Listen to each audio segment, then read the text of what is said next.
कावड़ देखी आप लोगों ने? ये कावड़,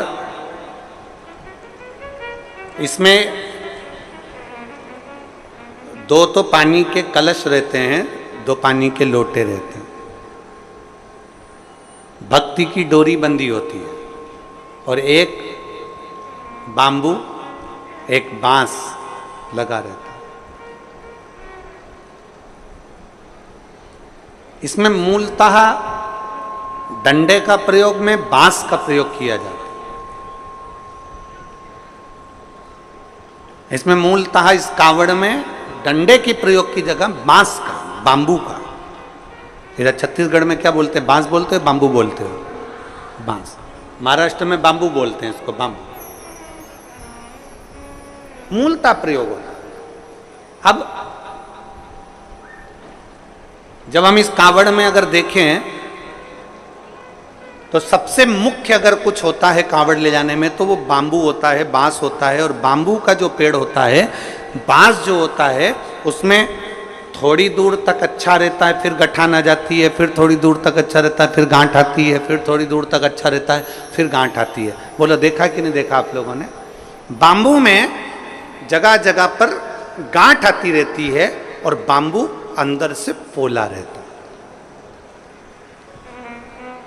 कोई कोई बांबू, कोई कोई बांस ठोस भी होता है, पर कितना भी ठोस हो बांस, उसके अंदर थोड़ा ना थोड़ा पोलापन रहता ही रहता है।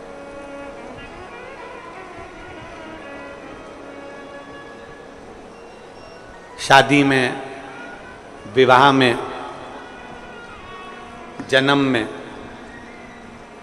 मरण में, मृत्यु के समय पर भी बांबू का, बांस का प्रयोग किया जाता है आखिरी तक।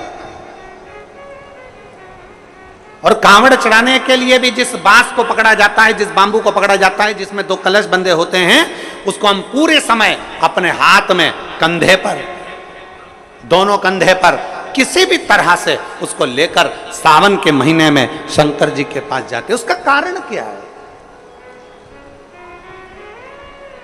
क्यों, किस लिए? और बोलते बोलते जा रहे हैं, बोल बम बोल बम बोल बम बोल बम बोल बम बोल बम बोल बम, बोलते बोलते।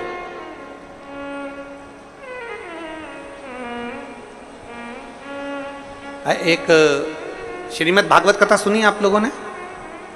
जम के बोलो जरा, जम के। सबने सुनी है भागवत जी? भागवत जी में एक प्रसंग आता है कि धुंधकारी बांबू के अंदर, बांस के अंदर जाकर बैठ जाता है। 7 दिन की कथा होती है। 7 दिन में धुंधकारी फिर वो बांस के 7 गांठों में से बाहर निकल जाता है और उसकी मुक्ति हो जाती है, उसका मोक्ष हो जाता है।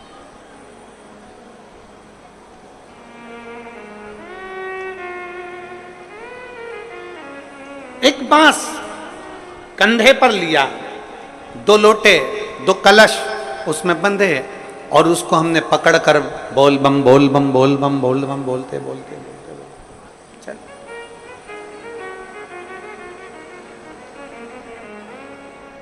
आखिरी में हम जो बांबू पकड़े हैं, जो बांस पकड़े हैं, वो बांस की महत्वता सावन के महीने में क्यों हो जाती है? क्यों कावड़ बांबू पर ही बांध कर ली जाती है? उसका कारण क्या है? उसका केवल एक कारण है, हे देवाधिदेव महादेव, इस बांबू में गांठें हैं।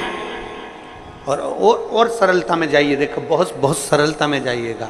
हमारे भारत की भूमि के जो जगत गुरु शंकराचार्य जी हैं, वो भी अपने हाथ में दंड रखते हैं, वो भी बांबू, वो भी बांबू, वो भी बांस।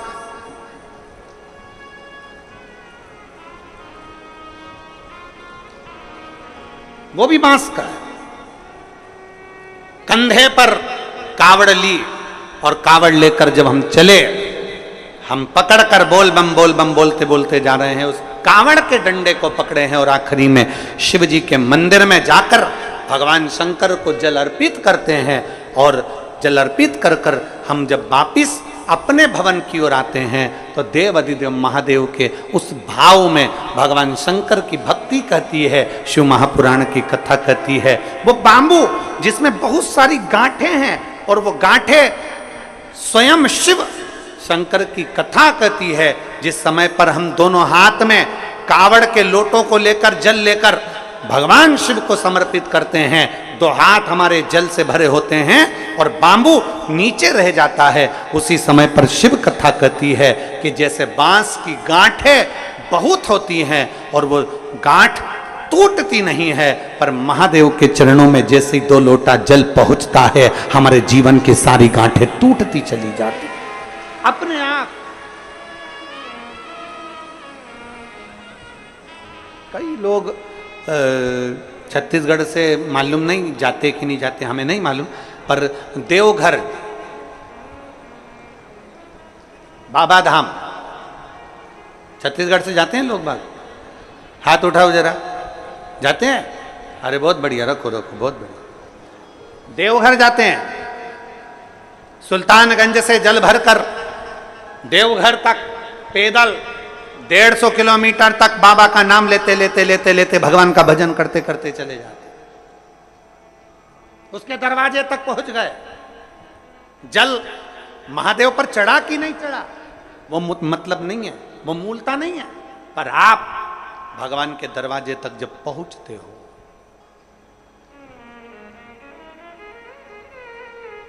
आप भगवान के द्वार तक जब पहुंचते हो तो भगवान उसको स्वीकार करते हैं।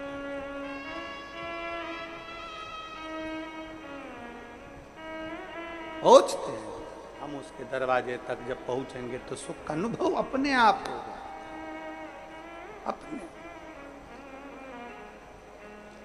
शिव कथा कहती है, कावड़ लेकर जब हम भगवान देवाधिदेव महादेव की ओर बढ़ते हैं कावड़ लेकर,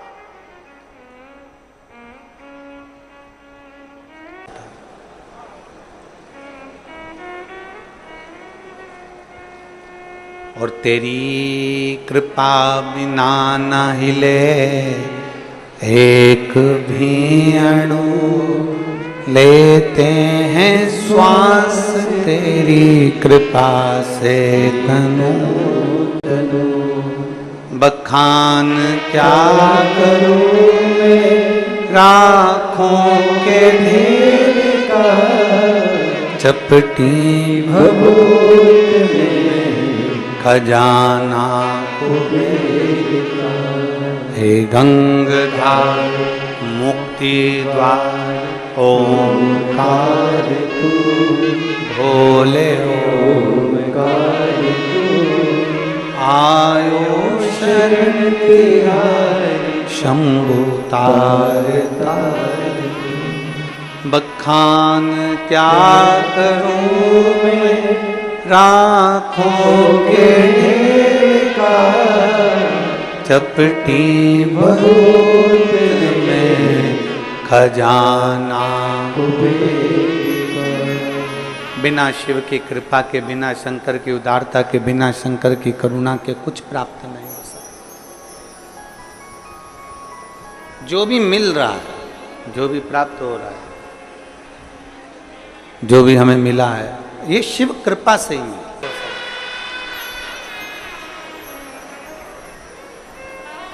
संपूर्ण। अब हमें ध्यान रखना है कि हमें भगवान शंकर की विरल भक्ति को कैसे करना है। हमें शिव को कैसे रिझाना है। बरसते हुए पानी में, कीचड़ में, बारिश में, आप लाखों की संख्या में यहां पर पहुंचे हो। पंडालों में जगह नहीं है और पहले दिन की कथा है, छाता लगा लगा कर आप लोग बैठे हुए,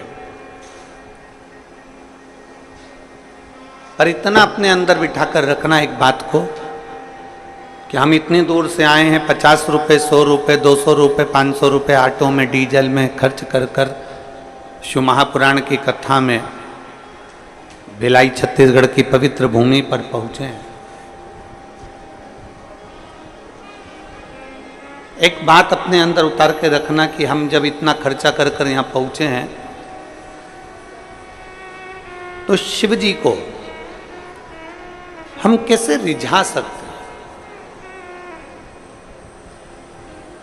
हम भगवान शंकर को कैसे मना सकते हैं? हम औघड़दानी भगवान शंकर को किस तरह से अपना बना सकते हैं, वो प्रयास किया जाए।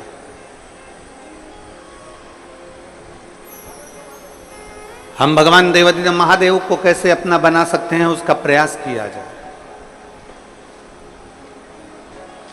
7 दिन की शिव महापुराण की कथा में से एक क्षण की भी कथा यदि हमारी जिंदगी में उतर गई, एक क्षण की भी शिव महापुराण की कथा यदि हमारे जीवन में उतर गई, तो ये निश्चित है कि अगला सावन आएगा तब तक मेरा भोलेनाथ आपको भी इतना बल प्रदान कर देगा कि आप भी शिव महापुराण के कथा के यजमान बन सकते हैं।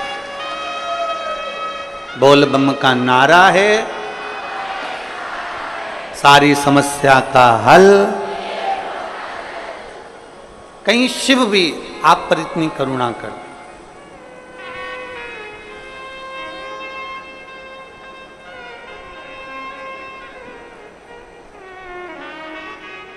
बहुत विश्वास लेकर कथा को सुनो, पूर्ण भरोसे के साथ शिव महापुराण की कथा सुनो, और जितने भरोसे और विश्वास के साथ में कथा सुनोगे उतना भगवान शिव कृपा करेंगे। पहले का जमाना दूसरा था, आज का जमाना दूसरा है। पहले बहुत यज्ञ करना पड़ता था, अनुष्ठान करना पड़ता था, तब करना पड़ता था, साधना करना पड़ती थी, तब भगवान प्रसन्न होते थे, प्रकट होते थे। आज के समय में बहुत यज्ञ करने की जरूरत नहीं, तप करने की जरूरत नहीं, साधना करने की जरूरत नहीं।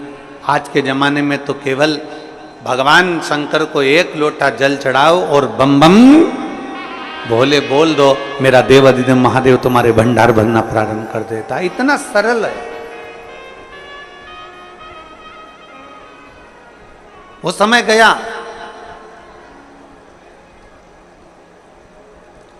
पहले का समय और आज के समय में बहुत अंतर है। पहले जितने काम होते थे वो ऑफिस में किताबों पर, कॉपियों पर, रजिस्टर में लिख कर होते थे।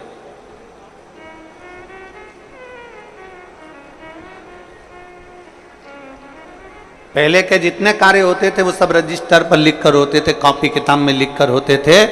अब धीरे धीरे धीरे धीरे वो काम कम होता चले गया और लैपटॉप पर, कंप्यूटर पर वो सारा काम, वो सारा डाटा उस पर आ गया।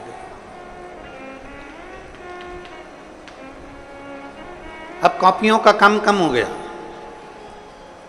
अब लिखा पढ़ी का काम कम हो गया और कंप्यूटर का, लैपटॉप का जमाना आ गया। लैपटॉप पर लोग लिखने लगे, कंप्यूटर पर लोग नोट करने लगे और उसको पूरा की पूरा डाटा उतारने लगे।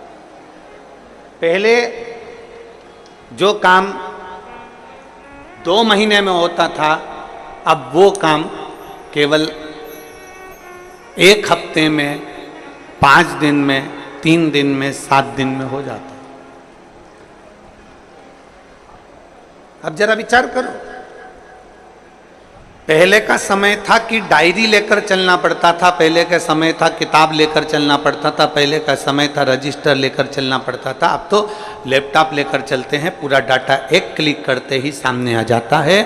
तो पहले निर्णय लेने में 2 महीना, 3 महीना, 4 महीना, 5 महीना, 6 महीना लग जाता था। आजकल एक क्लिक करो और मालूम पड़ जाता है कि व्यक्ति का जीवन क्या है, व्यक्ति का स्वरूप क्या है, कहाँ से आया है, कौन है, कैसा है, एक क्लिक से। पहले निर्णय लेने में 2-3 महीने लगते थे, आज निर्णय लेने में 2-3 महीने नहीं लगते। केवल लैपटॉप उठाया, चेक करा और क्लिक करा।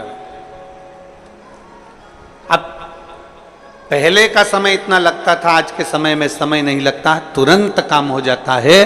उसी तरह सतयुग में, त्रेता में, द्वापर में भगवान का जो यज्ञ होता था, अनुष्ठान होता था हजारों हजारों वर्ष तक लोग तप करते थे, साधना करते थे, भगवान की भक्ति करते थे, हजारों वर्ष तक लोग मौन होकर बैठे रहते थे, हजारों वर्ष तक शरीर पर राख मिट्टी जम जाती थी, बॉबी बन जाती थी शरीर की। इतना तप, इतना यज्ञ, इतना अनुष्ठान करते थे, तब भगवान प्राप्त होता था। पर जैसे आज के जमाने में लैपटॉप एक क्लिक करो और तुम्हारा डाटा सामने आ जाता है, तुमने क्या करा तुम्हारे सम्मुख में आ जाता है, उसी तरह आज के समय में कलिकाल में एक लोटा जल महादेव को चढ़ा दो, सारा डाटा तुम्हारे सामने भगवान शिव की कृपा के रूप में आ जाता है।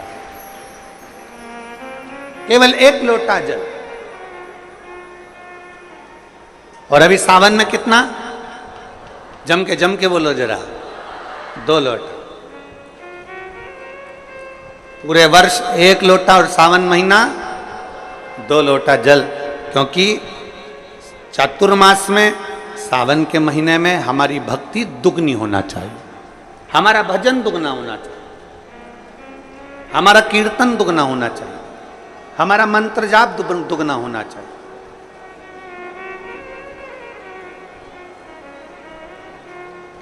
और मैंने तेरे ही भरोसे बाबा, तेरे ही भरोसे हवा बिच उड़ती जावांगी, बाबा डोर हत्तो छड़ना मैं कट्टी जावांगी, भोले मैं तेरी पतंग, शंभो मैं तेरी पतंग, हवा बिच उड़ती जावांगी, बाबा डोर हत्तो छड़ना मैं कट्टी जावांगी। अपनी भक्ति को दुगना करिए, अपने विश्वास को दुगना करिए, अपनी दृढ़ता को दुगना करिए। गया जमाना जब किताबों से, डायरियों से, लिखा पढ़ी से काम होता था, आज का जमाना लैपटॉप का है, तुरंत काम होता है। इसलिए भगवान फल भी तुरंत देता है। जैसा कर्म करोगे वैसा फल तुम्हें तुरंत भोगना है, तुरंत।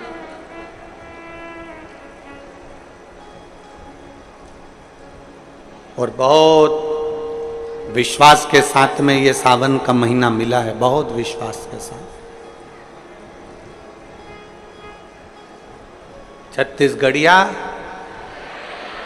जम के, जरा जम के, छत्तीसगढ़िया सबले बढ़िया। बहुत विश्वास के साथ में ये सावन का महीना मिला है। इस सावन के महीने में जितना जितना शिव की भक्ति कर सकते हो उतनी करो। आस्था चैनल के माध्यम से, फेसबुक यूट्यूब के माध्यम से जितने शिव भक्त भगवान शिव की अविरल भक्ति को सावन के महीने में धारण कर रहे हैं, वो एक विश्वास के साथ,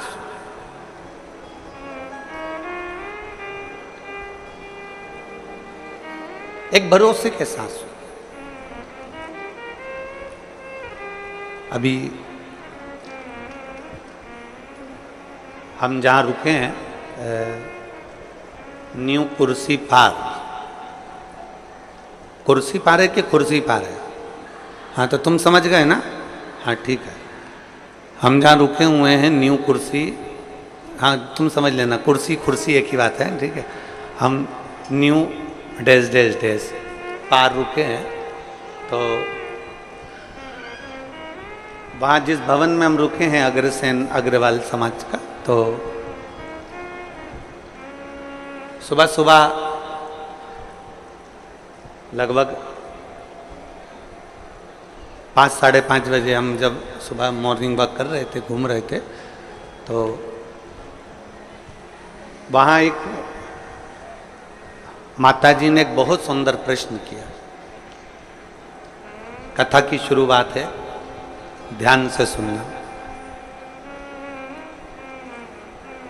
उस माँ ने एक प्रश्न किया कि गुरुजी,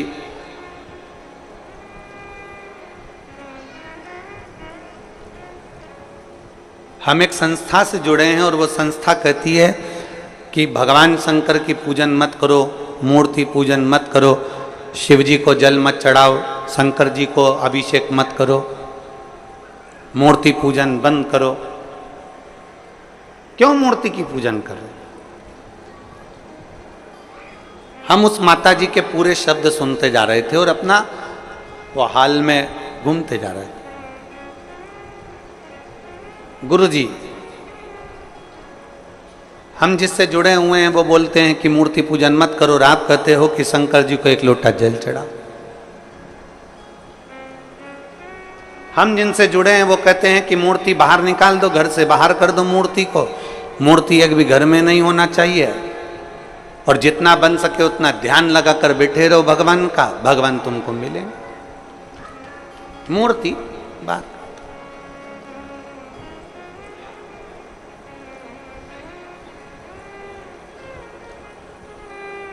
हमने उस माँ से कहा तुम जिस भी संस्था से जुड़े हो हमें उससे मतलब नहीं है।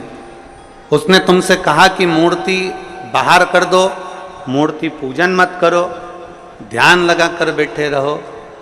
हमने उस माँ से सुबेरे सुबेरे तो ये बात नहीं कही, क्योंकि उसने जो प्रश्न किया था वो सुबेरे सुबेरे उसका उत्तर देने के लिए हम नहीं दे पा रहे थे। इतनी सुबह से इस व्यर्थ की बात का क्या वर्णन कर। पर अगर वो माँ वो बोल रही थी मैं कथा में आऊंगी कथा सुनने के लिए, तो अगर वो कथा में बैठी हो तो ध्यान लगाना उसको। जो तुमसे कह रहे हैं कि मूर्ति पूजन मत करो, जो तुमसे कहते हैं कि भगवान को बाहर निकाल दो, जो तुमसे कहते हैं कि मूर्ति को बाहर निकाल दो और ध्यान लगा कर बैठो, जितना कर सकते हो उतना ध्यान लगाओ, तो हम निवेदन करेंगे उनसे जाकर कहना कि तुम भी शादी मत करना, बच्चे मत करना, ध्यान लगा कर बैठ जाना कि मेरी लुगाई आई, मेरी पत्नी आई, हमारी शादी हो गई, हमारे 4 बच्चे हो गए, 2 5वीं में पढ़ रहे, 2 6 में पढ़ रहे। बस ऐसा ध्यान लगा कर बैठ जाओ।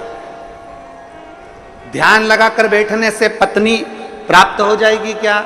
जम के बोलो जरा। ध्यान लगा कर बैठने से बच्चे पैदा हो जाएंगे क्या? जम के बोलो जरा। ध्यान लगा कर बैठने से मकान बन जाएगा क्या? नहीं।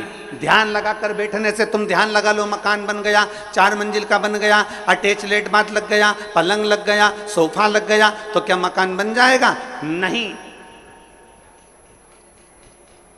उसके लिए तुम्हें ध्यान से हटकर थोड़ी परिश्रम करना पड़ेगा, तब मकान बन पाएगा।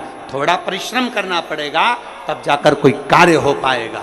थोड़ा परिश्रम करना पड़ेगा तब तुम आगे बढ़ पाओगे। ध्यान रखना, जो कहते हैं कि मूर्ति पूजन मत करो, हम उनसे कहते हैं एक बार मेरे शंकर भगवान पे लोटा भर के जल चढ़ा कर देख, तू खुद अपने आप मूर्ति पूजन में लीन होता चला, अपने आप लीन होगा। कोई लेट बनता है, कोई जल्दी बनता है। शिव को जल चढ़ाने वाला एक दिन सेठ जरूर बनता है। सेठ जरूर बनेगा। थोड़ा समय लग सकता है, थोड़ा समय लगेगा।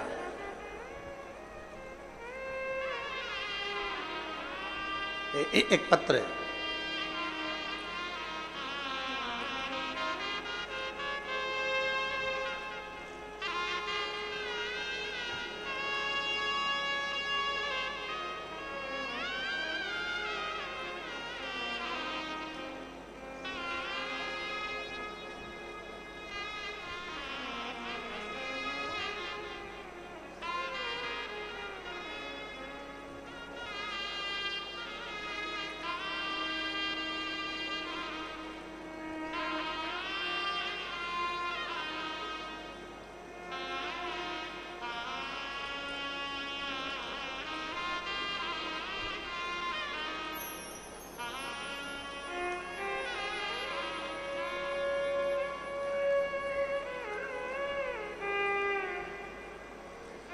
मेरा नाम मनीराम देवांगना।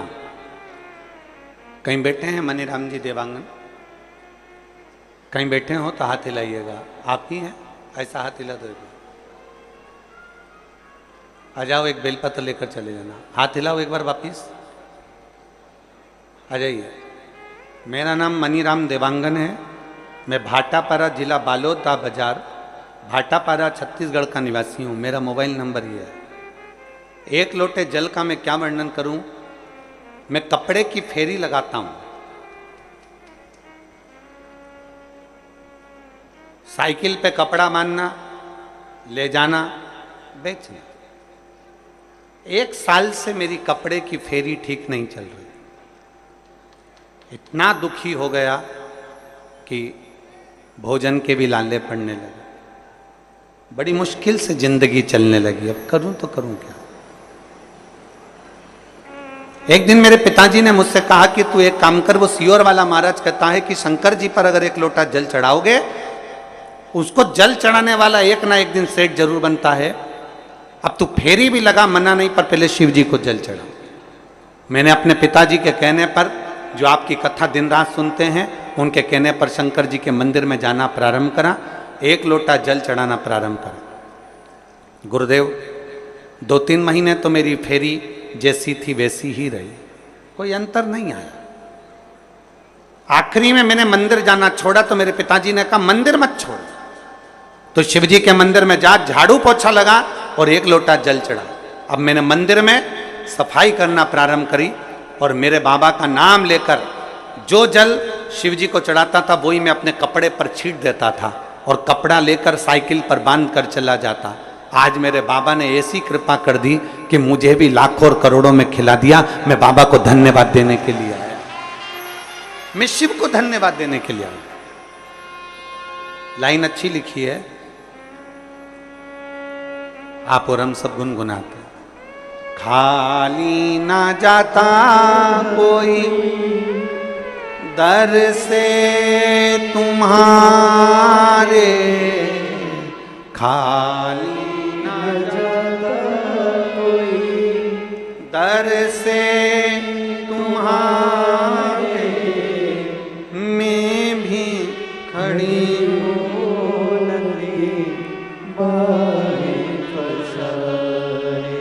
अपने हृदय से लगा लो, लगा लो, गिरा जा रहा हूँ, उठा लो, भोले अपने दर से अब तो ना टालो, गिरी जा रही हूँ, उठा। कोई लेट बनता है, कोई जल्दी बनता है, पर शिव को जल चढ़ाने वाला एक दिन सेठ। थोड़ा समय लग सकता है, थोड़ा समय लगेगा, थोड़ा समय लग सकता है, पर यदि तुम्हारा विश्वास पक्का है, यदि तुम्हारा भरोसा पक्का है, यदि तुम्हारी दृढ़ता पक्की है, आपका भरोसा यदि पक्का है, विश्वास यदि पक्का है, हम तो कहेंगे कबाड़ा बेचने वाला हो,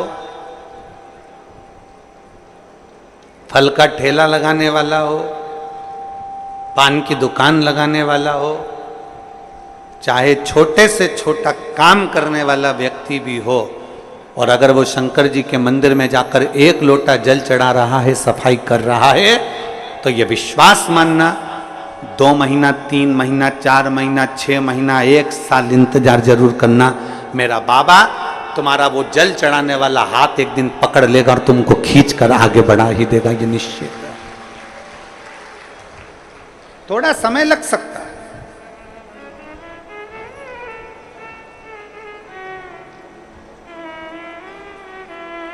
थोड़ा समय लग सकता है, पर मेरा बाबा जिस दिन हाथ पकड़ेगा और खींचेगा उस दिन सुख का अनुभव हो। थोड़ा समय लग सकता है।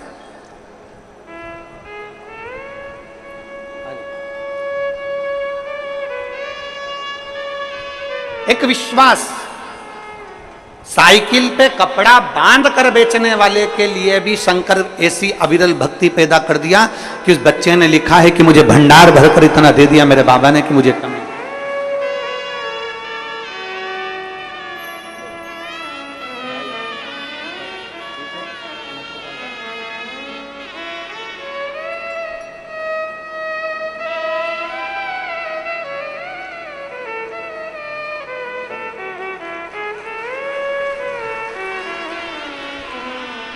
और लुटा दिया भंडार,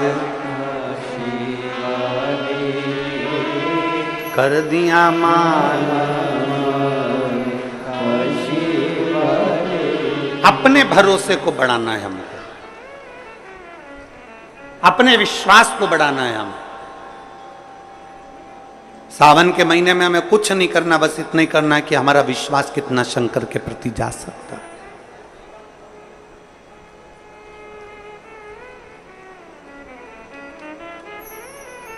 बहुत सारे मिलेंगे आपको जो शंकर जी से आपको दूर करते जाएंगे, बहुत मिलेंगे।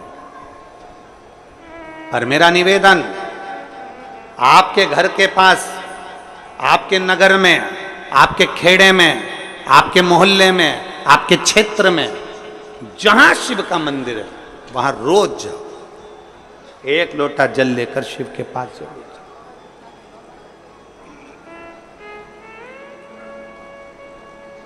उसके दरवाजे तक जरूर पहुंचो।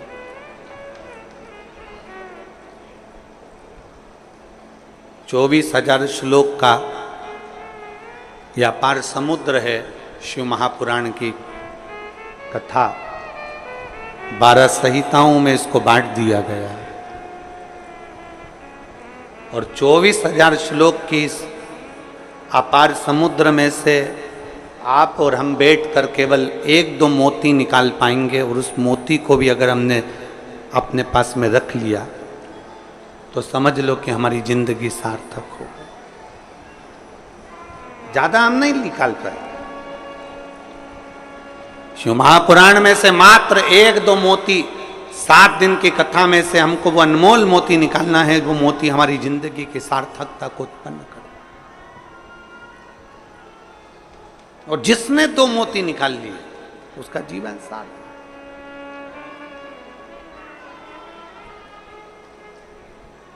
हमें ध्यान देना है कि हमारा मन, हमारा चित्त भगवान की ओर स्थिर हुआ कि नहीं। गेहूं पिसवाते हो, अरे बोलो तो जम के तो बोलो। पिसवाते हो, रोटी बनाते हो, खाते हो। गेहूं की पीसने की जो चक्की होती है ना, उसमें 2 पार्ट लगे होते हैं। एक पार्ट फिक्स और दूसरा पार्ट, जम के बोलो, घूमता रहता है। चक्की का जो एक पार्ट होता है वो एकदम फिक्स होता है, एकदम जमा हुआ होता है, और दूसरा पार्ट घूमता रहता है। तब जाकर वो गेहूं चावल पिसाता है। और अगर दोनों पार्ट घूमने लगेंगे तो पिसाएगा क्या?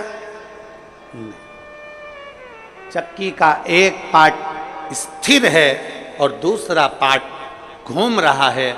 उसी तरह इस शरीर के भी 2 पार्ट हैं, एक मन, दूसरा ये शरीर।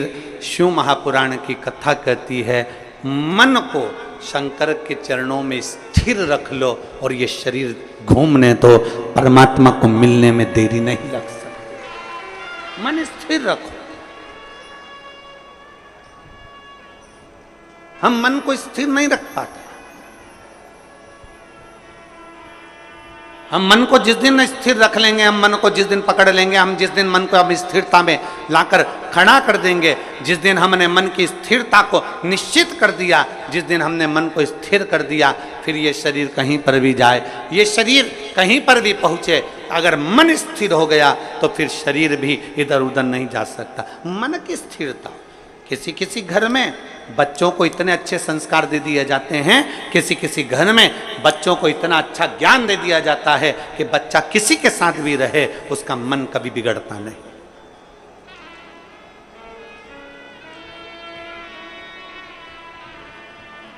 वो बच्चा कभी नहीं बिगड़ता। कितनी सुंदर बात कही है।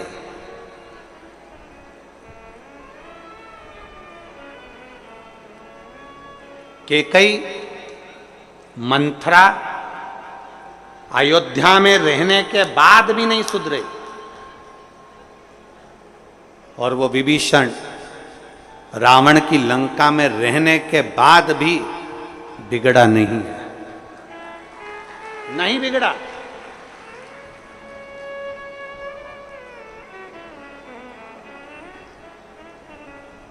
वो लंकापति रावण की लंका में रहने वाला वो विभीषण भगवान की विरल भक्ति में डूबा रहा, और उस मंथरा को इतना समझाया गया, मंथरा को इतना इतना कहा गया, केकई को इतना समझाया गया, माता केकई से इतना इतना कहा गया, पर वो सुधरने को तैयार नहीं, वो संवरने को तैयार।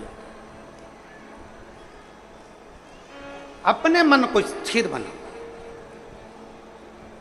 आपके बच्चों को बाल्यावस्था में जो संस्कार दिया जाए वो संस्कार इतना प्रबल होना चाहिए कि हमारे बच्चे, ये उसका शरीर, हमारे बच्चों का शरीर, हमारे बच्चे कहीं पर भी रहें, ये शरीर उसका कहीं पर भी रहे, मित्र कोई भी बने, दोस्त कोई भी बने, कहीं पर भी जाए, कहीं पर भी बैठे, किसी भी होटल में जाएं, कहीं पर भी बैठें, पर तुम्हारे घर के संस्कार की मूलता इतनी प्रबल होना चाहिए, तुम्हारे बच्चों का मन इतना स्थिर होना चाहिए कि नहीं, मेरे पापा के संस्कार ऐसे हैं, मेरी मम्मी के संस्कार ऐसे हैं, मेरी महतारी के संस्कार ऐसे हैं, मेरे पिता के संस्कार ऐसे हैं, मैं अपने पिता को धोखा नहीं दे सकता, मैं अपनी माँ को धोखा नहीं दे सकती, मैं गलत जगह पर भटक नहीं सकती, मैं गलत जगह पर जा नहीं सकती। यह हमारे मन की स्थिरता बताती।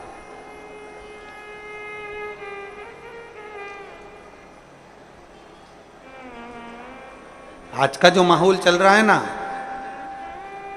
ये मेरी जीजियों और मेरे जितने जीजा बैठे हैं वो भी सावधानी से सुने।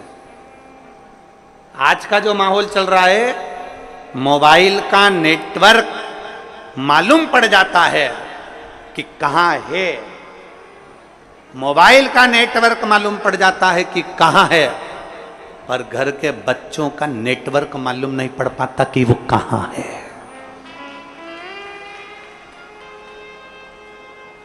हमारे बेटे का नेटवर्क कहां चल रहा है, हमारी बेटी का नेटवर्क कहां चल रहा है, हमारी बेटा का नेटवर्क कहां तक है, हमारी बेटी का नेटवर्क कहां तक है, हमारे बच्चों का नेटवर्क कहां तक है, किसकी संगत में, कौन दोस्त, कौन सहेली, कहां जा रही है, कहां ले जा रही है, कहां बैठ रही है।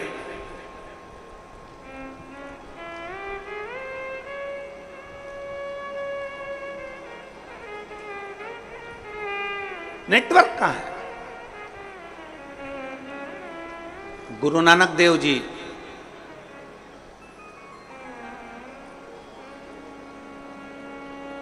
संतों के सिरमौर, गुरु नानक देव जी अपने शिष्य बाले से कहते हैं, बाले, एक व्यक्ति जो कर्म करता है, उस कर्म करने वाले व्यक्ति के ऊपर उस मालिक की दृष्टि हर पल रहती है, हर पल। जैसे आज की भाषा में कहें कि दुनिया के लोग कहीं पर भी रहें, वो सोचते हैं कि हमने जो करा वो परमात्मा ने नहीं देखा, हमने जो किया वो भगवान ने नहीं देखा। हम पुण्य करते हैं तो सारी दुनिया में डोंडी पीट देते हैं, और हम पाप करते हैं तो किसी से नहीं कहते, छुपा लेते हैं, उसको लगता है कि मैंने किसी से नहीं कहा। गुरु नानक देव जी कहते हैं, बाले, हमारे एक एक कर्म पर हमारे ईश्वर की, उस परमात्मा की दृष्टि हमेशा रहती है। मोबाइल का नेटवर्क मालूम पड़ सकता है कि कहां है, पर आज के बच्चों का नेटवर्क मालूम नहीं पड़ पाता कि बच्चे कहां, किससे बात कर रहे हैं, मोबाइल में किससे चैटिंग कर रहे हैं, किससे बात की जा रही है, कौन है, कौन सहेली है, कौन दोस्त है, कौन व्यक्ति कैसा है, उसको नहीं मालूम पड़ता। मोबाइल का नेटवर्क मालूम पड़ जाएगा, पर बच्चों का नेटवर्क नहीं मालूम पड़ पाता। इसलिए निवेदन आप सबसे, शिव महापुराण कथा के माध्यम से जितने मेरे विश्व के पूरे संपूर्ण विश्व में बैठे हुए श्रोता भाई बहन जो शिव महापुराण की कथा को सुन रहे हैं, उनसे निवेदन है, सावन के महीने में अपने बच्चों के हाथ में एक लोटा जल पकड़ाओ और उसको भी शिवालय तक भेजो, जिससे उसका मन स्थिर होगा। शरीर भले घूमता जाए पर मन की स्थिरता बनना चाहिए। शरीर भले घूमे पर मन की स्थिरता हो। स्थिर मकान किसने बनाया? तुमने मेहनत कर कर। घर बनाया तुमने मेहनत कर कर, एक एक रुपया जोड़कर तुमने महल बनाया, नगर बसाया, मकान बनाया, घर बनाया, परिवार बनाया, पत्नी का half set, full set, sofa set, सब कुछ घर में ला कर दिया, डिनर सेट सब कुछ दिया। उसके बाद भी मनुष्य अगर घर में अपसेट रहे तो ऐसे सेट का कोई मतलब नहीं। उसके बाद भी अगर अपसेट हो तो उसका कोई मतलब नहीं।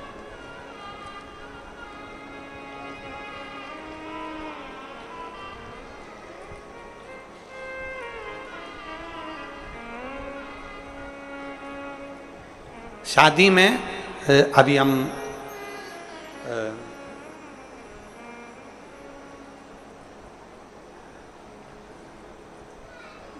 बीच में कथा थी एक महाराष्ट्र में, तो हम एक शादी में गए, वो नहीं माने कि वो बेटी ने जिद कर ली कि नहीं गुरुजी नहीं आएंगे तो मैं वरमाला नहीं डालूं, फेरे नहीं करूं, फिर हमको जाना पड़ा।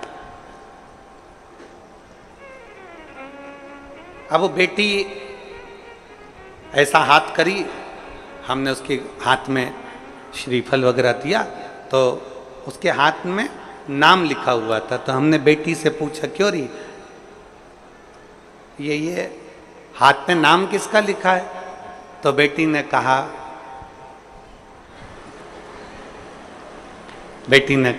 इनका। मैंने पूछा बेटा ये नाम किसका लिखा है? तो के मेरे पति का। अच्छा। तो हमने कहा कि ये तुमने हाथ पे नाम क्यों लिखवाया? तो वो बोली कि मैंने जब मेहंदी मंडवा रही थी तो मेरी जो चाची जी हैं वो बोली कि हाथ में अगर पति का नाम रहता है तो पति मुट्ठी में रहता है।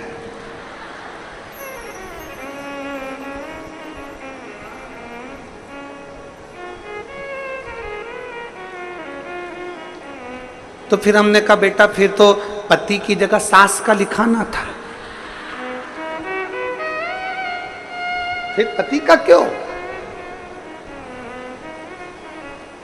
अगर हाथ पे नाम लिखने से पति मुट्ठी में आ जाए तो सास का नाम लिखाती कि सास मेरी मुट्ठी में हो जाए।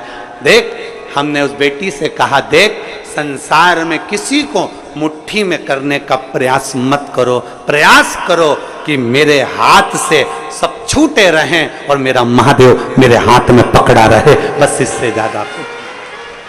मेरा देवाधिदेव महादेव मेरे हाथ से पकड़ा,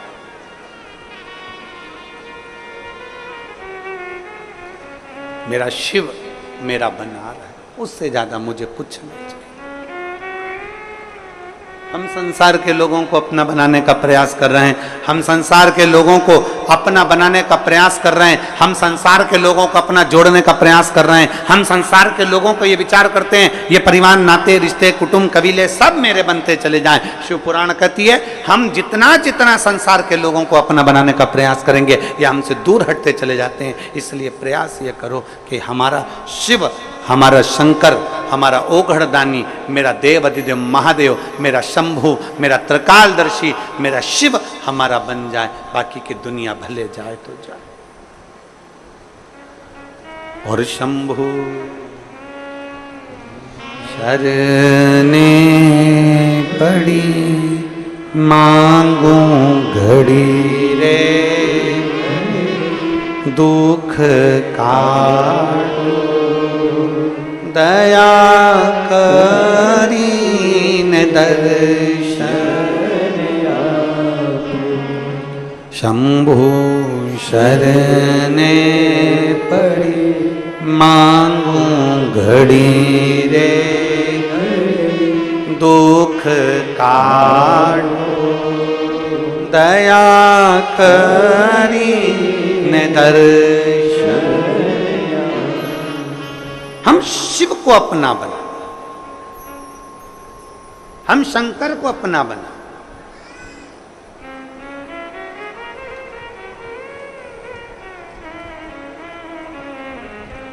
हाथ पर नहीं, दिल पर हमारे शिव का नाम अंकित कर ले। श्री शिवाय नमस्तुभ्यम जब हमने अंकित कर लिया तो हमारे हर पल, हर घड़ी, हर क्षण, हर श्वास में शिव रमेगा।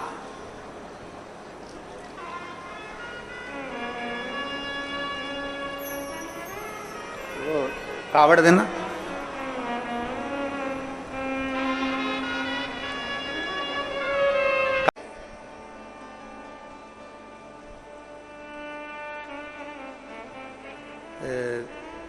आप लोगों के इधर होता है कि नहीं होता हमें नहीं मालूम, पर हमारे मध्य प्रदेश में जब हम छोटे छोटे से थे, स्कूल में पढ़ते थे, तब टीका लगाने वाले आते थे स्कूल के अंदर और दवाई पिलाने वाले आते थे।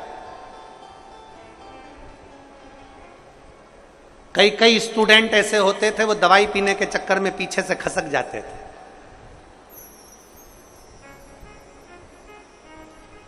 और उसमें से कई स्टूडेंट यहां भी बैठे हैं जो खसके थे।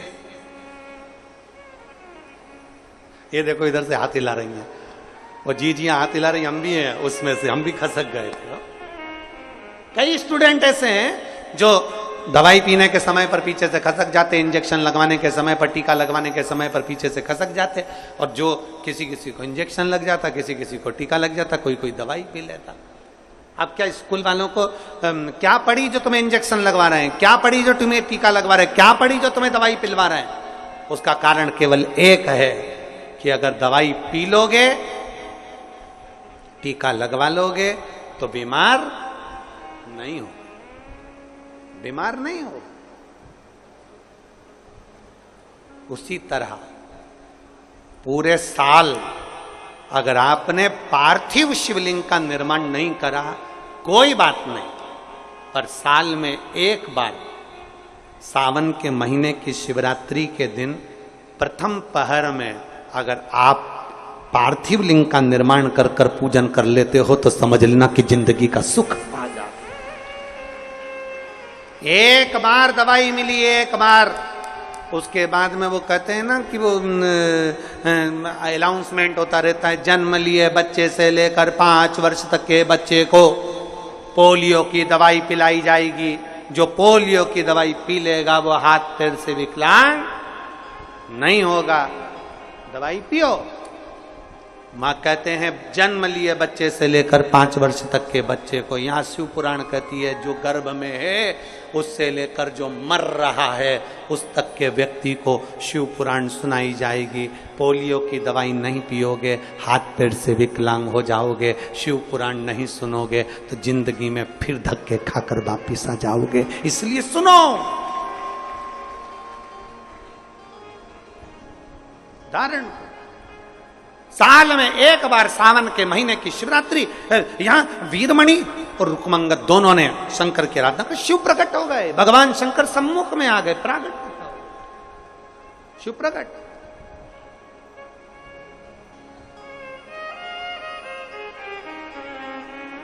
वीरमणि ने देखा बड़ा सुंदर स्वरूप है, बड़ी सुंदर स्वरूप, और तेरी जटा बड़ी प्यारी, बड़े सुंदर स्वरूप, बड़ा तेरी जटा बड़ी सुंदर स्वरूप। भगवान शिव का इतना सुंदर स्वरूप देख, भगवान शिव की कथा कहती है सावन के महीने में विश्वास के साथ में जो हम भगवान की कावड़ लेकर जाते हैं, उसमें जो डंडा लगा होता है वो बांबू का होता है, उसमें भी गांठें होती है, वो गांठें खुल जाती है। कहते हैं शिव के नजदीक जैसे जैसे पहुंचते हैं वैसे वैसे हमारी जिंदगी की गांठें खुलती चली जाती। शिव महापुराण में एक देवराज नाम का ब्राह्मण है। महत्तम में कथा थी, एक देवराज नाम का ब्राह्मण, ब्राह्मण कुल में जन्म जरूर ले लिया पर ब्राह्मण जैसा कर्म नहीं कर पाया।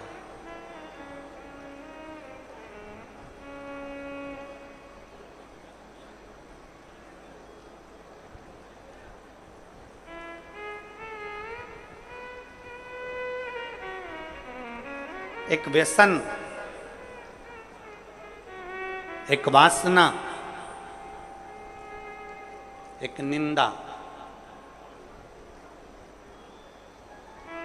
ब्राह्मण भले ब्राह्मण कर्म कर रहा है कि नहीं कर रहा है, शास्त्र पढ़ रहा है कि नहीं पढ़ रहा है, वेद पुराण पढ़ रहा है कि नहीं पढ़ रहा है, भगवत भजन कर रहा है कि नहीं कर रहा, मूल वो नहीं है। व्यसन, वासना और निंदा। ब्राह्मण अगर ये तीन चीजों से दूर है, कौन कौन सी तीन चीजें, जम के बोलो जरा। पहले नंबर पर है व्यसन। कोई गलत व्यसन में तो नहीं पड़ा है, मांस मदिरा गलत चीज, कोई बहुत मालूम पड़े व्यसन में डूबा रहता हो तो ऐसा ब्राह्मण की मूलता नहीं। व्यसन, वासना, पर स्त्री को मां के तुल्य देखे, पर कन्या को बेटी के तुल्य देखे, उसके नेत्रों में कहीं वासना ना हो। एक व्यसन, दूसरा वासना और तीसरे नंबर पर है निंदा। अगर कोई ब्राह्मण के कुल में जन्मा है और वो निंदा से दूर है, बुराई से दूर है, किसी की निंदा नहीं करता, किसी के लिए अपशब्द नहीं बोलता, वो ये मान लेता है कि ये संपूर्ण ब्रह्मांड, संपूर्ण सृष्टि उस परमात्मा ने रची है, इसमें अच्छे लोग भी हैं तो बुरे लोग भी हैं, तो निंदा करने से कौन सा लाभ मिलेगा। तीन चीजें अगर ब्राह्मण के पास में है, एक व्यसन से दूर, दूसरा वासना से दूर, तीसरा निंदा से दूर अगर कोई ब्राह्मण है तो समझ लेना वो सारे वेद और पुराण का शास्त्री है, वो मर्मज्ञ। उसने भले वेद पढ़े कि नहीं पढ़े, शास्त्र पढ़े कि नहीं पढ़े, पुराण पढ़े कि नहीं पढ़े, मालूम नहीं। उसने कभी पूजन करी कि नहीं, पता नहीं। उसने कभी मंत्र जाप किया कि नहीं, पता नहीं। उसने कभी संध्या करी कि नहीं, पता नहीं। पर जिस ब्राह्मण, जो ब्राह्मण व्यसन से, वासना से और निंदा से दूर रहता है, समझ लेना वो ब्राह्मण वेद और पढ़े हुए, शास्त्र पढ़े हुए ब्राह्मण के तुल्य होता है। व्यसन से दूर रहे, वासना से दूर रहे और निंदा से दूर।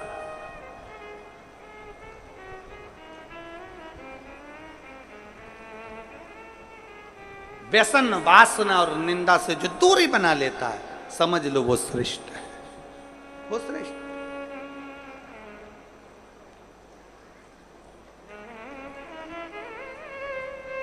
आज के जमाने में हम किसी से भी कह देते हैं, महाराज जी आशीर्वाद तो दे दो।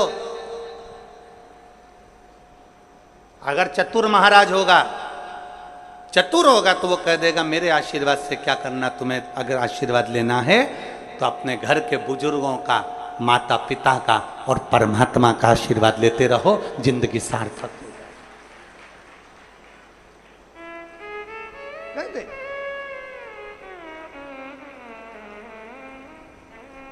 व्यसन में डूबा हुआ कितना बड़ा भी विद्वान क्यों ना हो, कितना बड़ा भी वेद पाठी क्यों ना हो, कितना बड़ा भी शास्त्रों का मर्मज्ञ जानने वाला क्यों ना हो, अगर व्यसन में डूबा है तो वो श्रेष्ठ नहीं।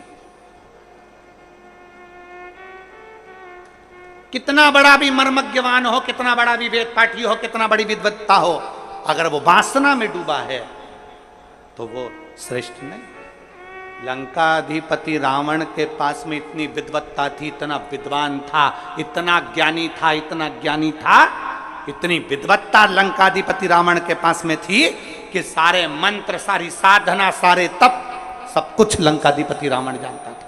पर व्यसन में भी रावण डूबा रहा, वासना में भी रावण डूबा रहा और निंदा में भी रावण डूबा रहा, इसलिए कोई दिया जलाने वाला नहीं बचा, समाप्त हो गया। संपूर्ण।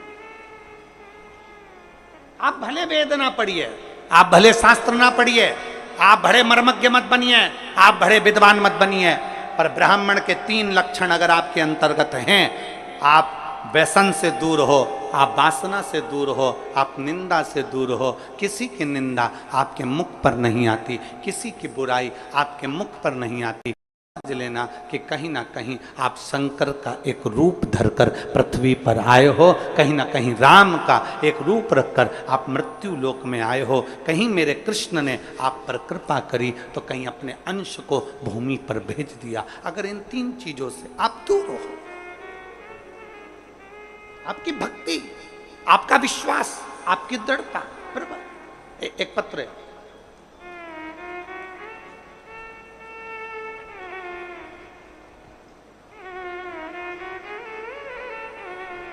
योगिता साहू, चंद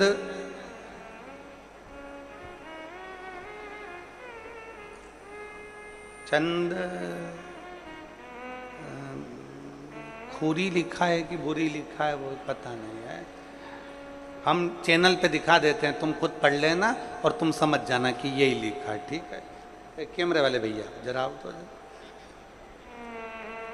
जरा इनको बताओ क्या लिखा हुआ है। मैं योगिता साहू, चंद, अब तुम पढ़ लेना, फिर दुर्ग, ठीक है। खुरी खुरी, हाँ चंद खुरी, हाँ ठीक है, समझ गए। हर हर महादेव। मैं योगिता साहू, चंद खुरी, दुर्ग से। कहीं बैठी हो तो हाथ हिला सकती हैं। योगिता साहू कहीं बैठी हैं चंदखुरी से तो हाथ हिला सकती हैं। मैं बाबा का क्या वर्णन करूं गुरुदेव। कहीं बैठी हो और अगर बच्चे को लाई हो, इधर बैठी हैं क्या, बच्चे को लाई हो तो लेकर आ सकती हैं, ले आओ। मैं भोले बाबा का क्या वर्णन करूं गुरुदेव।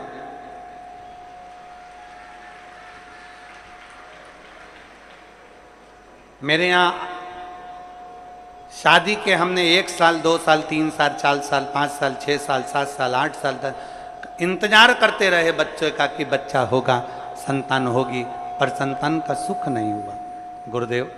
कई वर्ष निकल गए और संतान का सुख प्राप्त नहीं हुआ। तब हमारे किसी रिश्तेदार ने कहा कि पंडाल में बैठकर शिव महापुराण की कथा अगर सुनी जाती है और जो मांगा जाता है वो प्राप्त होता है। हमने विचार करा अब हमें कहाँ शिव महापुराण की कथा सुनने को मिलेगी। वो सीहोर वाला बाबा तो इतनी दूर दूर कथा करने जाता है, हमारे क्षेत्र में कहाँ कथा करने आए। तभी हमें सूचना मिली कि भिलाई में कथा होने वाली थी। उस समय पर हम भिलाई की कथा को सुने। लॉकडाउन का समय हमने भिलाई की कथा को सुना। पंडाल में बैठकर बाबा से विनती करी और बाबा ने ऐसी कृपा करी गुरुदेव कि बाबा की कृपा से 8 साल के बाद मेरे घर में बाबा ने संतान का सुख दिया है। मैं बाबा को यहाँ प्रणाम करने के लिए 8 वर्ष के बाद मुझे मेरे बाबा ने संतान दी। गुरुदेव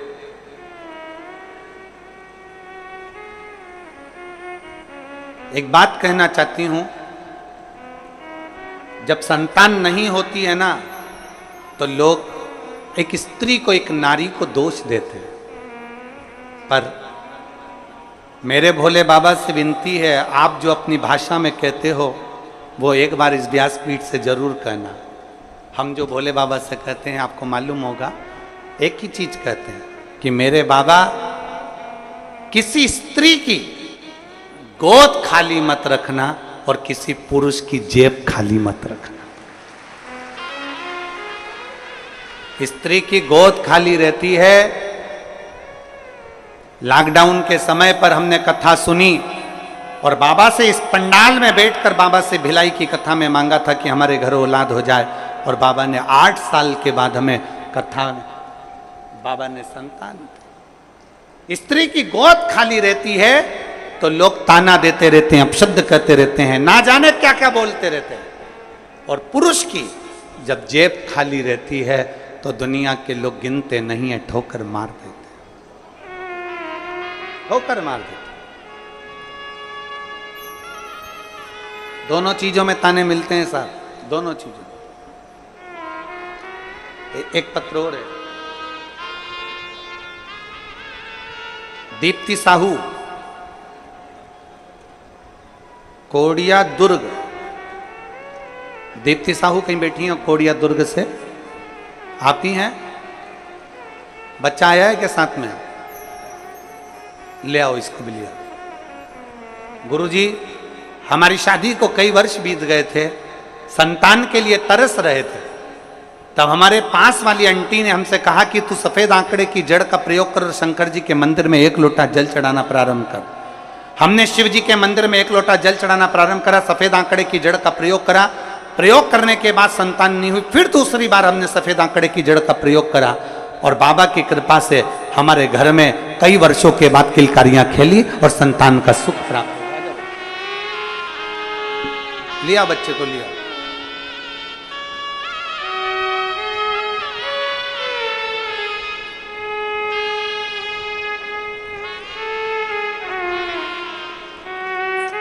प्रणाम करो, प्रणाम करो। शंभू, शंभू,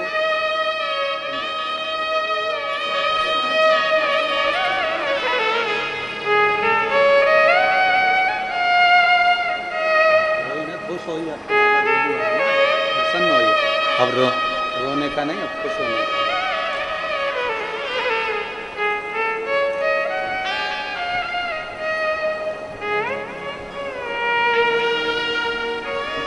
और खाली ना जाता कोई दर से तुम्हारे, खाली ना जाता कोई दर से तुम्हारे,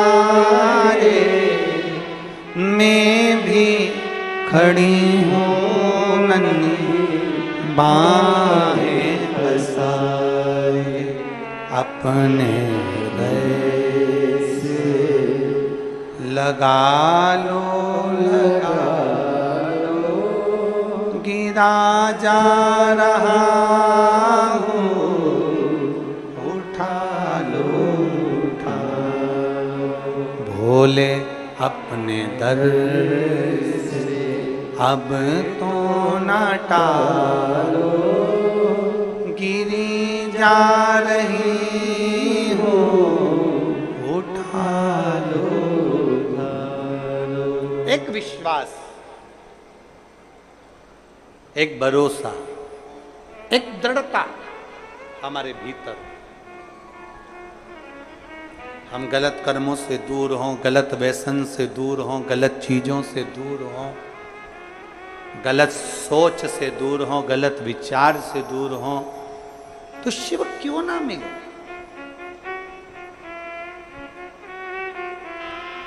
फिर शंकर क्यों ना मिले? मिलता।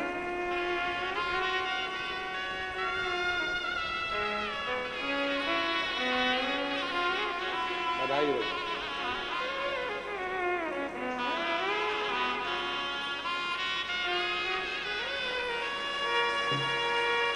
शंभू, शंभू,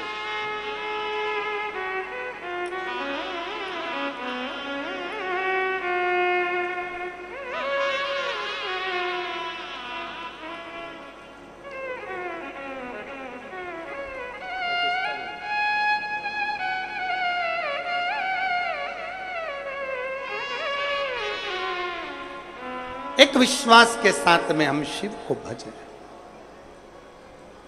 सावन के महीने में हमें केवल इतना ही करना है कि अपने अंदर शंकर जी के प्रति विश्वास जागृत करना, शिव के प्रति एक भरोसा जागृत करना। फिर आपको कुछ नहीं करना है। हमने पहले भी कहा शंकर भगवान को एक लोटा जल चढ़ाने वाला कहीं पर भी चले जाए, वो मेरे शंकर की दृष्टि से दूर नहीं रहता, शिव की दृष्टि उस पर पड़ी ही रहती है। देवराज नाम का ब्राह्मण कर्म से वंचित था, और ये 3 चीजें, व्यसन, वासना और निंदा, उसमें तीनों थी, तीनों। वो व्यसन में भी डूबा रहता था, वासना में भी डूबा रहता था, और निंदा में भी डूबा रहता था। एक बहुत सुंदर बात शिव महापुराण की कथा कहती है, कोई निंदा करने वाला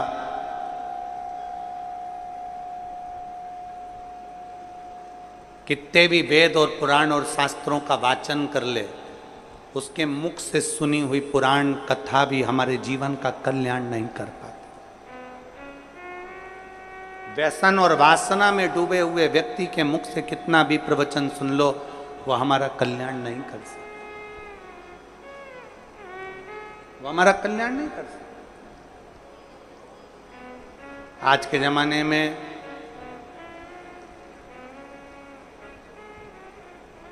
डुप्लीकेट ना जाने कितने सारे बाबाओं का ढेर लगा पड़ा हुआ है। सावधानी की बहुत जरूरत है, बहुत जरूरत।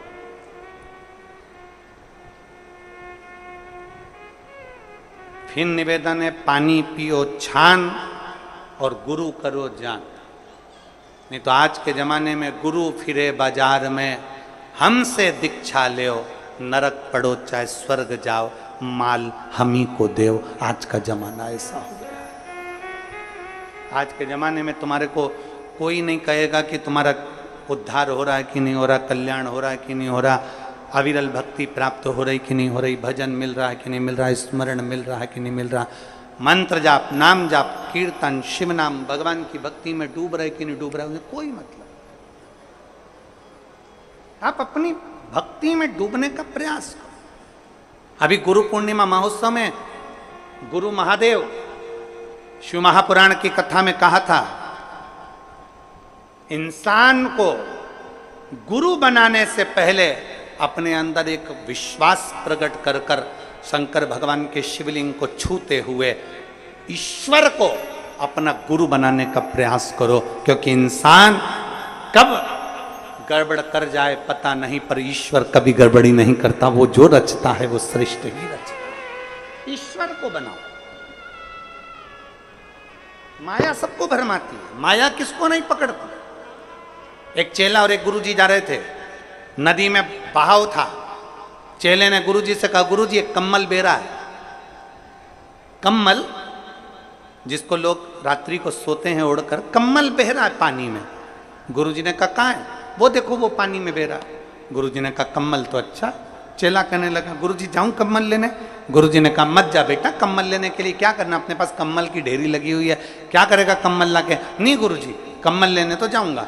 गुरु का कहना चेले ने नहीं माना, नदी में कूद गया, कम्मल लेने के लिए गया। जैसे कम्मल लेने के लिए वो गया, कम्मल लेकर आने लगा, कम्मल पकड़ लिया। उसको नहीं मालूम था कि ये कम्मल नहीं है, ये तो कोई भालू पानी में बह रहा था। तो भालू ने उस शिष्य को पकड़ लिया, अब वो छोड़ नहीं रहा। गुरुजी घाट पे से चिल्ला रहे, बेटा कम्मल छोड़ दे। शिष्य चिल्ला कर कह रहा है, गुरुजी मैंने तो कम्मल को छोड़ दिया, पर कम्मल मुझे नहीं छोड़ रहा है। तो भालू ने पकड़ लिया, मैंने कम्मल को छोड़ दिया पर कम्मल मुझे नहीं छोड़ रहा है। बस यही संसार है। इस संसार में माया जब पकड़ती है तो किसी को नहीं छोड़ती है, चाहे वो कोई भी हो। इसलिए शिव पुराण कहती है, पार्वती जी ने शिव जी को गुरु बनाया था, गणेश जी ने शिव जी को गुरु बनाया था, नंदी ने शिव जी को गुरु बनाया था, लक्ष्मी जी ने शिव जी को गुरु बनाया था, नारायण ने शिव जी को गुरु बनाया था। सारे देवताओं का क्रम उठाकर देख लिए, सबने महादेव को गुरु बनाया। तो हम भी हमारे देवादिदेव महादेव का मात्र स्पर्श कर कर उसको गुरु बना सकते। शिव को स्पर्श करें, शिव का स्मरण करें।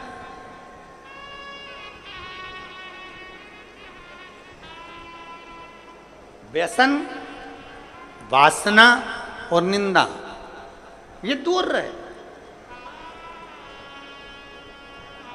और कितना कितना छत्तीसगढ़ पुलिस, छत्तीसगढ़ शासन की जो पुलिस है वो तो निरंतर कई सालों से एक अभियान चलाती आ रही है, व्यसन मुक्त, नशा मुक्त, नशे से मुक्त। शायद भारत की संपूर्ण प्रदेशों में से केवल एक छत्तीसगढ़ की पुलिस एक ऐसी होगी जो यह अभियान चलाती है कि हमारा प्रदेश, हमारा देश नशे से मुक्त हो। एक बार जोरदार ताली बजाओ छत्तीसगढ़ पुलिस के लिए, साधु होता है, नशे से मुक्त हो। और शिव महापुराण भी यही कर रही है। आज के दुनिया के लोग कह देते हैं शंकर भगवान तो भांग का नशा करते हैं, शंकर भगवान गांजे का नशा करते हैं, शंकर भगवान चिलम पीते हैं, भगवान शंकर ऐसा करते हैं।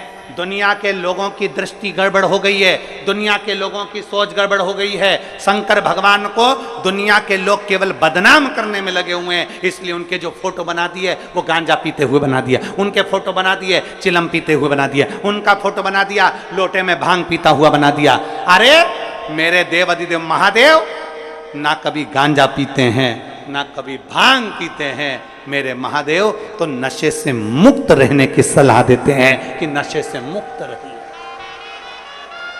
नशे से मुक्त। ये तो दुनिया की दृष्टि गलत है ना, जिसकी गलत दृष्टि होती है ना उसी को गलत दिखता है। रोड पे गाय ज्यादा हो जाती है तो दुनिया के लोग कहते कितनी आवारा गाय घूम रही है।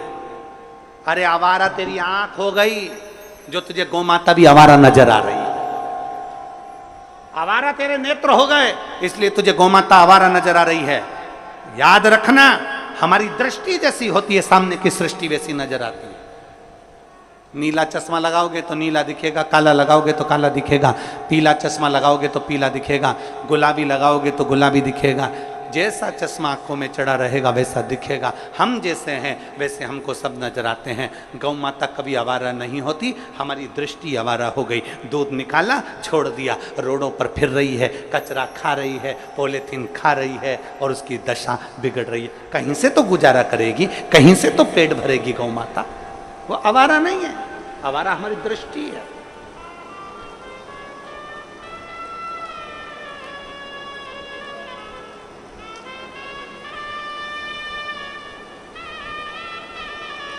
एक साधु था, मेरे शिव कभी नशा करने की आदत नहीं डालते, मेरे शंकर कभी नहीं कहते कि तुम गांजा पियो, मेरे शिव जी कभी नहीं कहते कि तुम भांग पियो, मेरे शंकर भगवान कभी नहीं कहते कि तुम चिलम पियो। मेरे शंकर भगवान तो कहते हैं कि नशों से दूर हो जाओ और भगवान की अविरल भक्ति के नशे में डूब जाओ।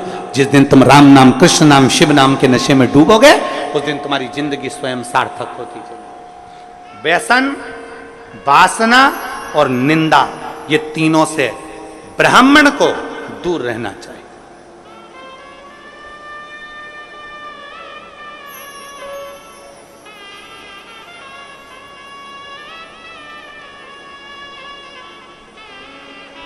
कई लोग कहते हैं ब्राह्मण की पहचान होती है यज्ञोपवीत से, कई लोग कहते हैं ब्राह्मण की पहचान होती है तिलक से, कई लोग कहते हैं ब्राह्मण की पहचान होती है शिखा से। पर शिव महापुराण की कथा कहती है ये तीन से ब्राह्मण की पहचान तो होती है, पर तीन चीजें ब्राह्मण को परमात्मा से मिला देती है। एक व्यसन से मुक्ति, एक वासना से मुक्ति और एक निंदा से मुक्ति। ये तीन चीजें परमात्मा से मिला, व्यसन, वासना और निंदा, ये दूर हो जाए। पर देवराज नाम का ब्राह्मण व्यसन से दूरी नहीं बना सका, देवराज नाम का ब्राह्मण वासना से दूरी नहीं बना सका, देवराज नाम का ब्राह्मण निंदा से दूरी नहीं बना सका। इसने घेर रखा था और ऐसा घेरा कि देवराज एक दिन चोरी का धन लेकर आ रहा था, चोरी का धन उसके पास में था और वो चोरी का धन उसके साथ में किसके लिए ला रहा था? देवराज चोरी किसके लिए कर रहा था? देवराज को चोरी की जरूरत क्या पड़ गई? पेट भरने जितना तो मेरा भोलेनाथ सबको देता है, पेट भरने जितना तो मेरा बाबा सबको देता है, क्योंकि उसने संकल्प लिया है कि मृत्यु लोक में मैंने तुझे जन्म दिया है तो तेरे पेट भरने की जवाबदारी मेरी है। पर याद रखना, पेट भरने जितना मैं दूंगा, तेरा परिवार जितना बढ़ता चले जाएगा, उतना उतना तेरे धन की व्यवस्था में करते चले जाऊंगा, उतना उतना तेरे भोजन की व्यवस्था में करते चले जाऊंगा, सब कुछ मैं दूंगा। पर जब तू गलत जगह पर जाएगा, गलत सोच रखेगा, गलत दृष्टि रखेगा, तो गलत जगह से फिर धन आएगा, और गलत जगह से धन आएगा तो वो तुझे बर्बाद कर दे, वो तुझे नष्ट कर दे, वो तुझे तकलीफ दे दे।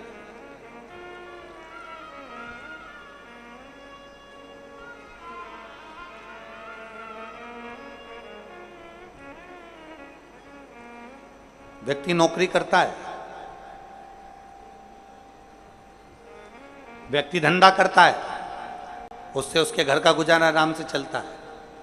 पर जब वो सोचने लगता है कि पड़ोसी के घर में एक गाड़ी आई है, बहुत जोरदार आई है, गाड़ी मुझे भी चाहिए, तब फिर वो एक का दो करना प्रारंभ कर देता।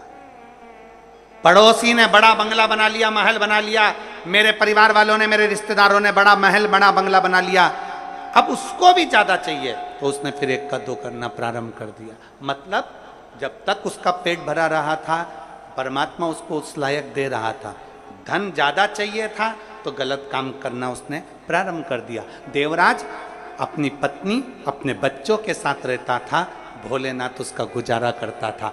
जब तक अकेला था, तनख्वाह भी कम थी, काम भी कम था, पत्नी आ गई, थोड़ा काम धंधा बढ़ गया, थोड़ा बिजनेस बढ़ गया, बच्चे हो गए तो और काम धंधा बाबा ने बढ़ा दिया, संतान का सुख आया, थोड़ा और बढ़ गया, और पर देवराज जब तक तो ठीक रहा। अब देवराज एक दिन कहीं से निकल रहा था और एक सुंदर सी वेश्या ने उस देवराज को देख लिया, और देवराज उस वेश्या को देखकर एक टकटकी निगाह में स्तब्ध हो गया। वेश्या को देखकर देवराज की स्थिरता बन गई।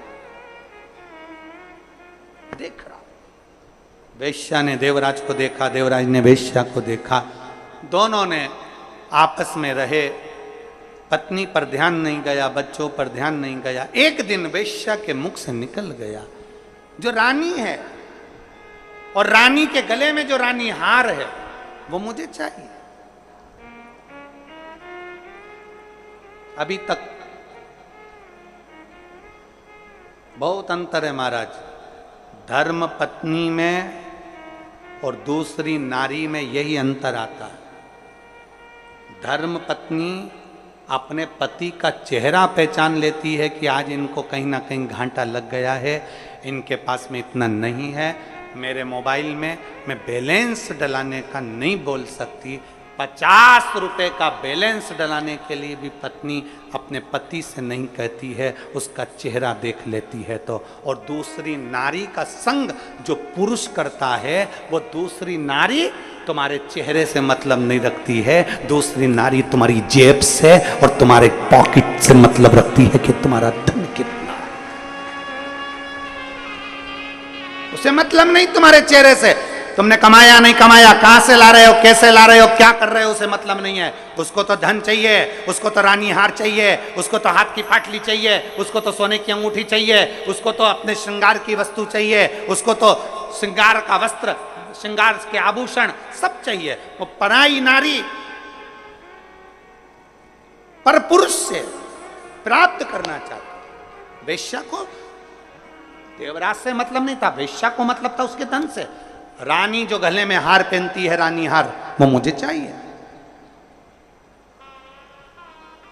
रानी जो गले में हार पहनती है वो मुझे दीजिए। देवराज ने कहा, मन में देवराज ने सोचा, मेरी पत्नी ने कभी मुझसे हार नहीं मांगा, मेरी पत्नी ने कभी मुझसे कोई सामान नहीं मांगा, पर ये वेश्या आए दिन कुछ ना कुछ मांगती, फिर भी उसके आकर्षण में इतना आसक्त था, उसके आकर्षण में, उसके स्वरूप में इतना इतना इतना फंस चुका था कि निकल नहीं पा रहा। वेश्या ने कह दिया कल तक मुझे रानी के गले का हार चाहिए, कल तक चाहिए। ठीक है,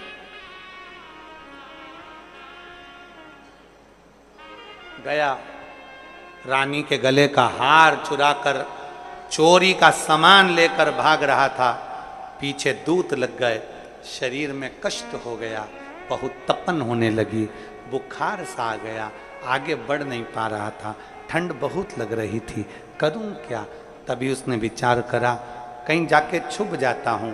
उसको मालूम नहीं था शिव जी के एक शिवालय में, शंकर का मंदिर नहीं होता, शंकर का शिवालय होता।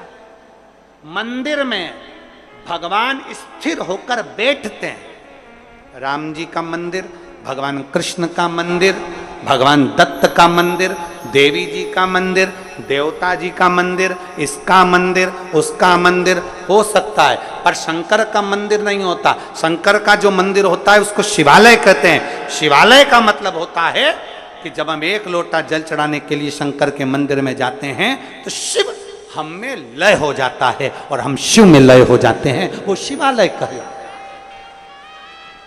शंकर हमारे भीतर, हम शंकर के भीतर। मंदिर में भगवान स्थिर होता है, शिवालय में भगवान स्थिर नहीं होता। शंकर के मंदिर में नंदी बाहर होता है। प्रतिदिन शाम का समय प्रदोष काल में शंकर भगवान पार्वती को लेकर नंदी पर बैठकर रोज अपने भक्तों के घर घूमने के लिए जाते हैं, उनको आशीर्वाद देने के लिए जाते हैं। वो शिवालय है, शिव मंदिर नहीं।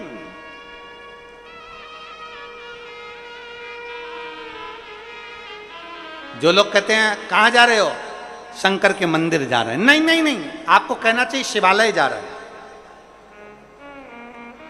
शिवालय मतलब मैं शंकर को निमंत्रण देने जा रही हूं, मैं शिव से कहने के लिए जा रही हूं कि मैं दुखी हूं, मैं कष्ट में हूं, बहुत तकलीफ है मेरी जिंदगी में, पर मेरे बाबा मुझे तुझ पर भरोसा है, मुझे तुझ पर भरोसा है। जब कोई नहीं आएगा तब मेरा महादेव आएगा।